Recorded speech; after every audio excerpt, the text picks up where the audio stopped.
Խոսակցությունը ավելի ճիշտ կլինի, քան թե խոսելը, որովհետև լռությամբ ամեն ինչ ասած կլինի։ Երբեմն շատ բաներ մոռանում եմ ասելու, եւ երբեմն բաներ կան, որոնք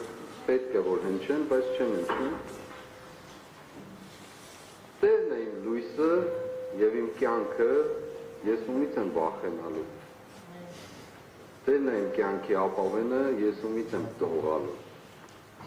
Եթե նույնիսկ մահվան ստվերների միջով անցնեմ, չարիքից էլ չեմ վախենում, որովհետև իմ Տերը ինձ հետ է։ Եվ սա իմ կյանքի նշանաբանն է եղել եւ մնալու է։ Ես այս խափանման միջով կոչված երևույթի հետ բացարձակ ասելիք չունեմ։ Իմ ասելիքը շատ հստակ է։ Ինչպես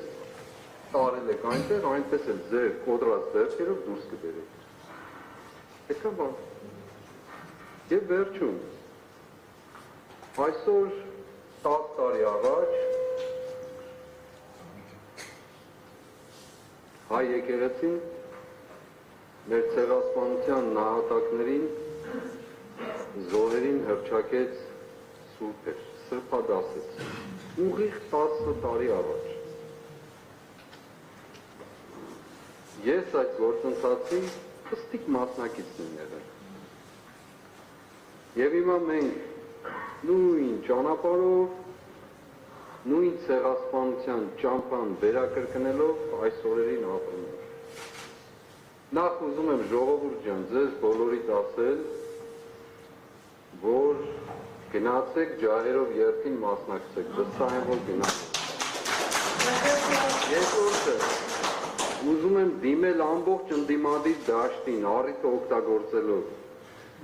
Համարում եմ, որ դուք հայրենատեր մարդիկ եք։